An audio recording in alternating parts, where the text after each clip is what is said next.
C'est la Saint-Valentin. Les vitrines débordent de rouge, les fleuristes respirent l'urgence et quelque part, Cupidon aiguise ses flèches avec un sourire malicieux. Il ne vise pas les cœurs parfaits, il vise les cœurs humains, ceux qui espèrent, ceux qui doutent, ceux qui aiment fort, mais parfois maladroitement.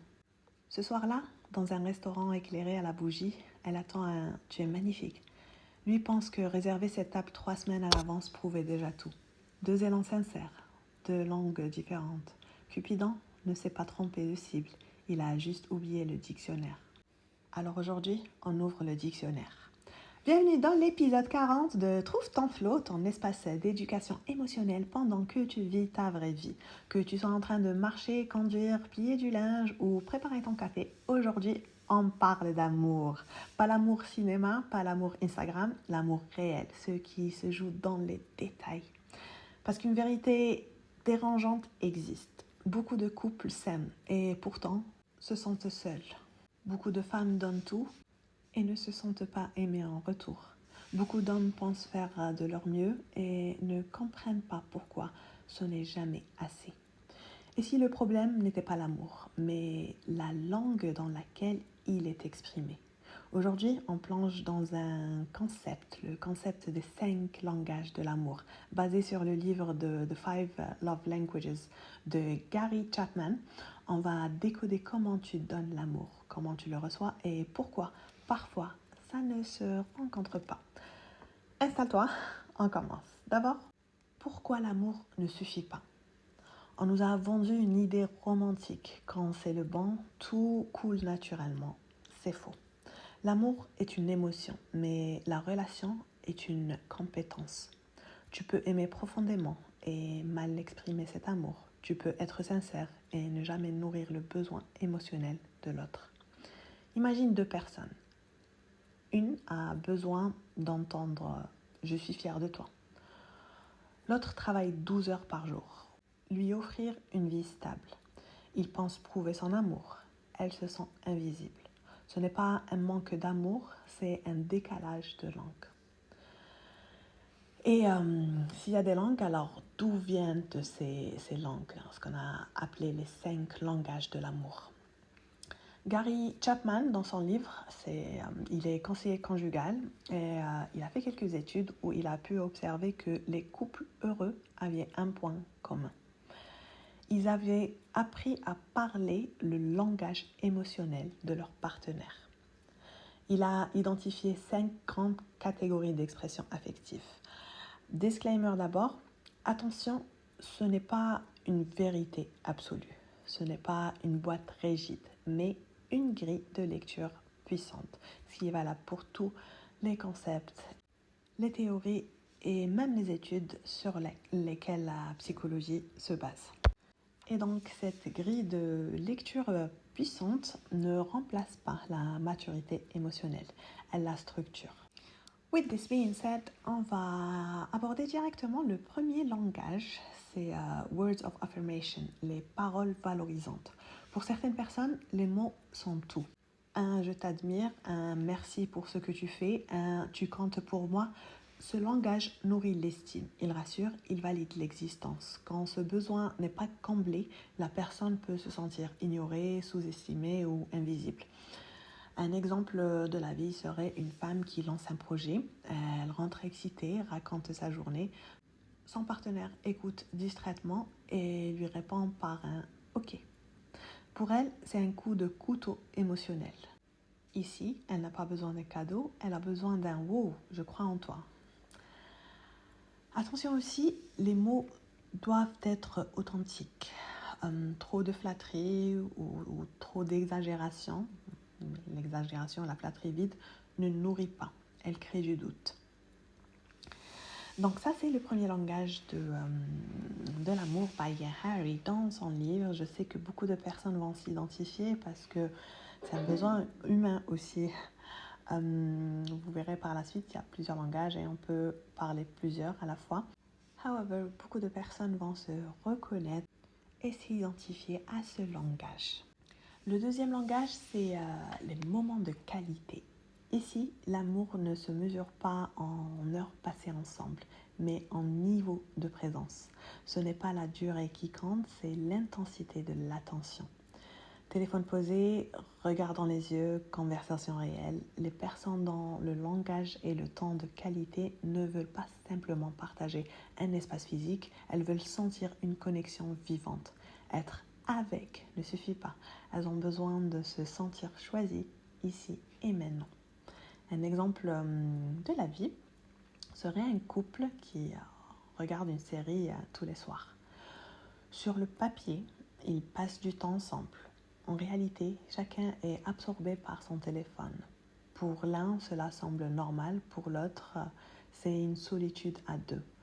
Le moment de qualité, c'est dire silencieusement « Je te choisis maintenant, tu es plus importante que tout le reste pendant cet instant. » Aïe, c'est beau l'amour.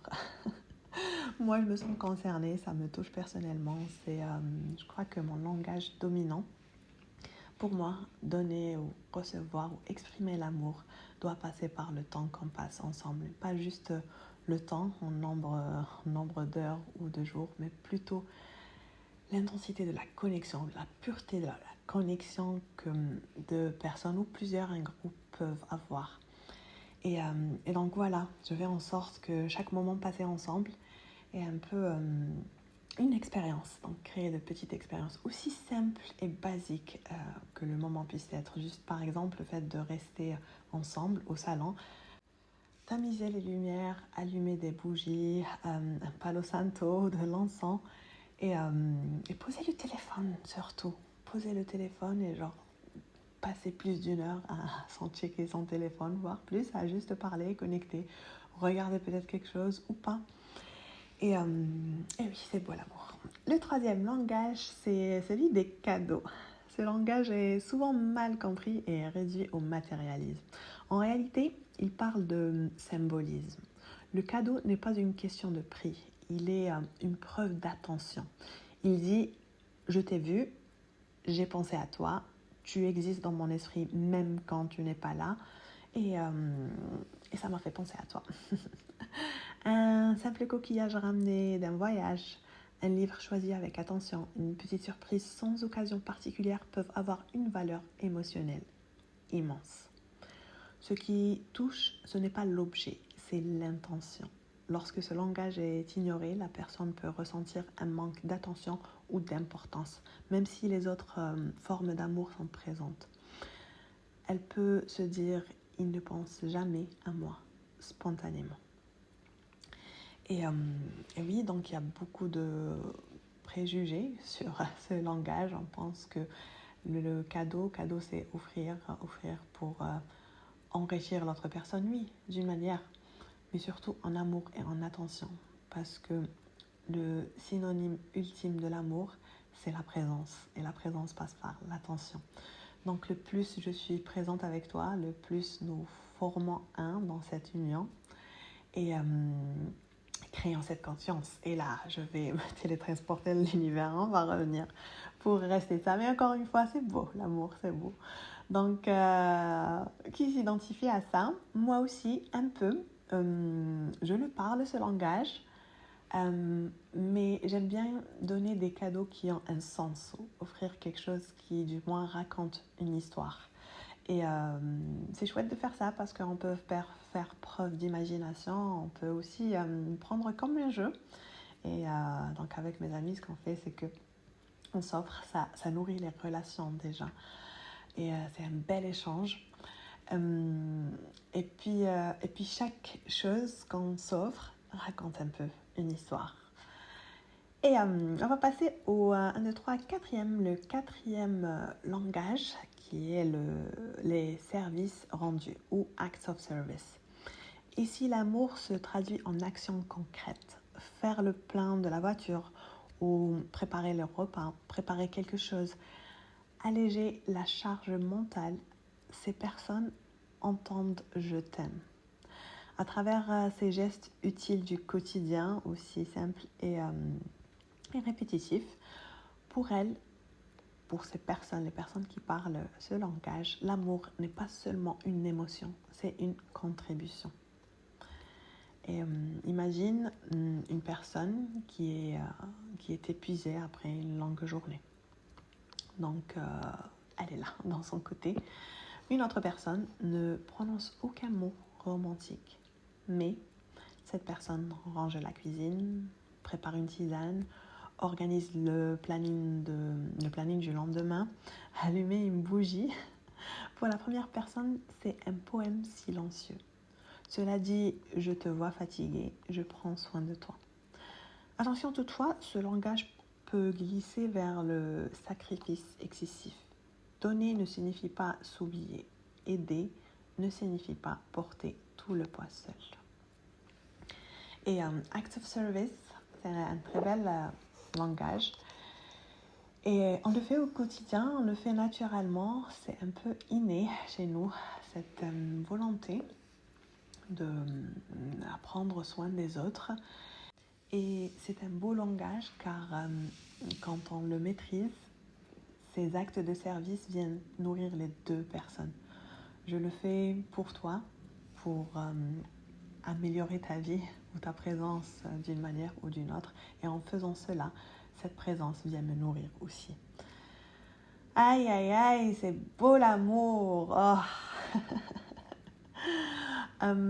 C'est la Saint-Valentin pour de vrai. Je suis en train d'enregistrer, enfin pas pour de vrai, celui-là sortira samedi, mais je suis en train de l'enregistrer un 12. Et c'est beau l'amour, on commence à ressentir. Moi, je l'aime bien la Saint-Valentin parce que c'est juste une date qui nous rappelle, qui nous rappelle de nous rappeler de l'amour. Et même si sous ces différentes formes, et même s'il y a beaucoup de sous-entendus, je pense que toutes les occasions sont bonnes pour se rappeler de l'amour. Passons au 5e langage, le toucher physique. Pour certaines personnes, le contact est central. Main dans la main, câlin spontané, épaules frôlées en passant, le toucher régule le système nerveux. Ça, c'est un fait, it's a fact. Le fait de toucher sécrète de la sérotonine, ce qui rassure, ce qui ancre, ce qui crée un sentiment immédiat de sécurité et d'appartenance. Et ce sont des besoins primaires pour la psychologie humaine. Quand ce langage n'est pas nourri, la personne peut se sentir rejetée, même si les mots sont beaux et les actions sont correctes. Un partenaire peut parler avec respect, organiser la vie commune parfaitement, mais éviter les gestes d'affection. Pour quelqu'un dont le langage est tactile, cette absence est vécue comme une distance émotionnelle. Le corps a besoin de sentir la connexion pour croire à l'amour. Qu'est-ce que c'est beau l'amour? Et je sais que beaucoup de personnes vont s'identifier. Le toucher physique.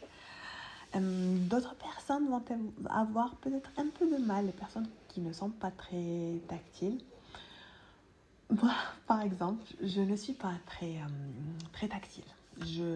Du moins, c'est la dernière manière dont j'exprime l'amour. Et l'amour dans le sens général, donc pas qu'en relation intime, mais aussi avec mes amis. Et je ne ressens pas ce besoin. Tu vois, je suis là, on se fait des câlins quand on a envie de se faire des câlins, mais c'est pas très répétitif, c'est pas très récurrent chez moi. Mais n'empêche que je vais me lever pour te préparer une tasse de tisane. C'est aussi la même quantité et qualité d'amour pour moi. Et je dis ça, et aussi ça va dans l'autre sens parce que maintenant, quand j'ai compris ça et que j'ai compris que nous parlions, recevant et donnant l'amour de différentes manières, j'ai commencé à me comprendre, et en faisant cela, je comprenais les autres. Et j'ai commencé à voir ou à reconnaître ces langages chez l'autre, et par preuve d'amour ou par amour tout simplement, j'ai appris à parler aussi les autres langues.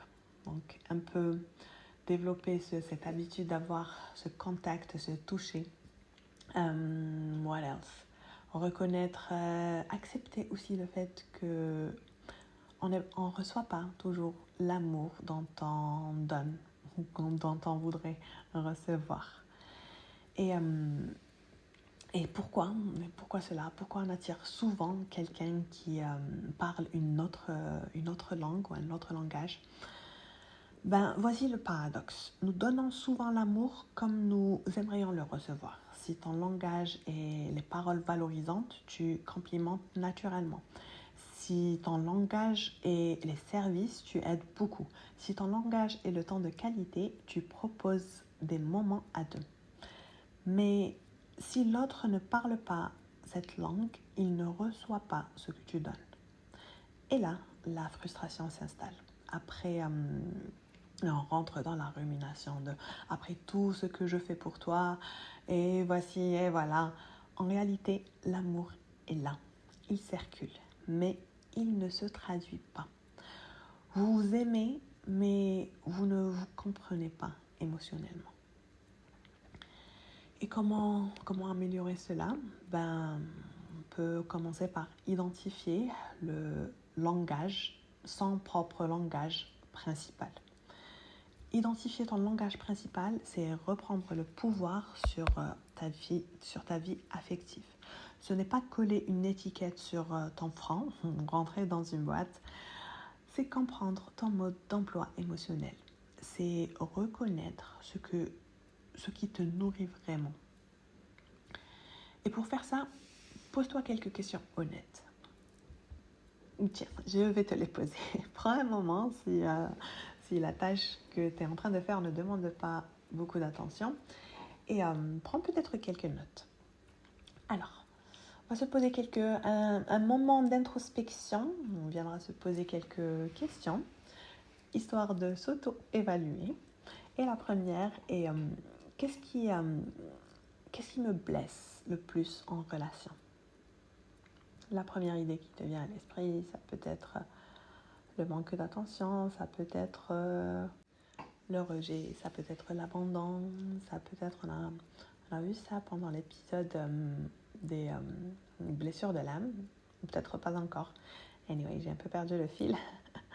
Donc, qu'est-ce qui te blesse en relation? Et parfois, ça a à voir avec les blessures d'âme. Une autre question serait qu'est-ce que je réclame souvent, même à demi-mot? Passe du temps avec moi, dis-moi ce que je ressens, aide-moi un peu. Et d'autres questions comme est-ce que je complimente? Est-ce que j'organise? Est-ce que je touche? Est-ce que j'enlace? Je prépare? J'anticipe? Ta frustration révèle ton besoin. Ta frustration révèle ton besoin. Toujours. Si l'absence de mots te fait faner intérieurement, ton cœur parle probablement le langage des paroles valorisantes. Si le manque de temps partagé te pèse comme un abandon silencieux, les moments de qualité sont essentiels pour toi. Et si l'absence d'aide concrète t'irrite profondément, les services rendus sont sans doute ton canal principal. Il est aussi important de comprendre que nous pouvons parler plusieurs langages. Tu peux avoir un langage dominant et un secondaire ou plusieurs secondaires. Tu peux évoluer selon les périodes de ta vie. Tu peux donner différemment de ce que tu préfères recevoir et c'est là que la maturité relationnelle commence. Connaître ton langage, ce n'est pas exiger, c'est clarifier. Connaître celui de l'autre, ce n'est pas te trahir, c'est t'ajuster intelligemment. Adapter ta façon de donner l'amour, ce n'est pas jouer un rôle, c'est choisir d'aimer efficacement. Parce que donner l'amour est un acte profondément généreux. Contrairement à beaucoup de choses dans ce monde, l'amour ne diminue pas quand on le partage. Il se multiplie, il circule, il remplit autant qu'il nourrit l'autre.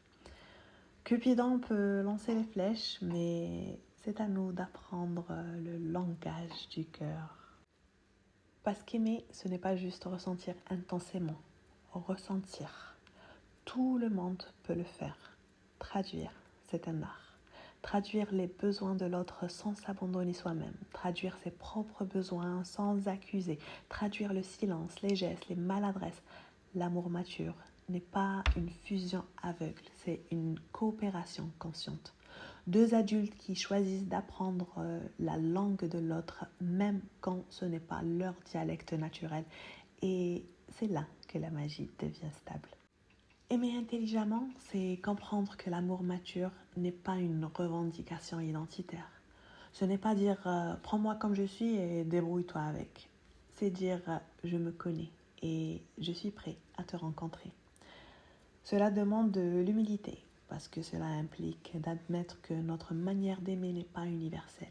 Cela demande aussi de la conscience parce qu'il faut observer ses automatismes, ses frustrations, ses attentes implicites. Et oui, cela demande de l'effort, mais cet effort n'est pas une contrainte, c'est une expansion. C'est là que la relation cesse d'être un champ de bataille et devient un terrain d'évolution. Aïe, c'est beau l'amour, c'est beau l'amour. Alléluia. Sur ce, prenons une grande inspiration. Et une expiration pour relâcher tout cet amour en nous et le diffuser partout, partout, partout où nous allons aujourd'hui, cette journée, que ce soit la Saint-Valentin, un 14 février, un 3 juillet ou 5 mai, peu importe, it doesn't matter. Tous les jours sont valables pour se rappeler, célébrer l'amour. Alrighty, en parlant d'amour, parlons du prochain épisode. Parce qu'on les aime tellement ces épisodes. Je sais pas pour vous, mais moi je les aime. Ça m'amuse de les faire. Et I have high hope pour ce podcast. Un jour peut-être je vais partir loin, loin dans ma petite retraite où je pourrai vous accueillir.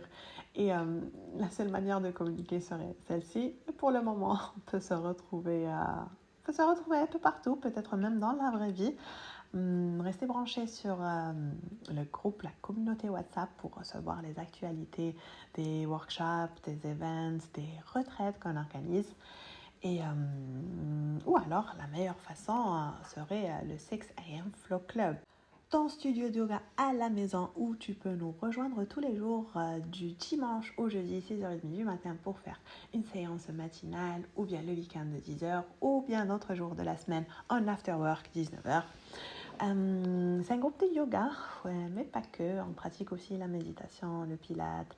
Il y a plusieurs profs pour entretenir cette plateforme qui est aussi un mouvement de soutien et de solidarité féminine. Un petit espace digital pour promouvoir le bien-être physique, mental et émotionnel où je te donne rendez-vous tous les jours pour rejoindre le mouvement, le groupe. Très simple, tu trouveras un lien dans la description de ce podcast ou cette vidéo. Et on se retrouve là-bas. Dans le prochain épisode, on parlera de comment ces langages interagissent avec nos styles d'attachement. Ces dynamiques invisibles qui se transforment très tôt et qui influencent notre manière de nous lier, de nous sécuriser, de réagir face à la proximité ou à la distance. Pourquoi certaines personnes s'accrochent quand l'autre s'éloigne, pourquoi d'autres prennent leur distance quand l'intimité devient trop forte. Comprendre ton style d'attachement, c'est comprendre la mécanique derrière tes élans amoureux. D'ici là, rappelle-toi que ton existence est un cadeau de l'univers. Continue de briller et illuminer le monde autour de toi par ta présence pendant que tu trouves ton flow.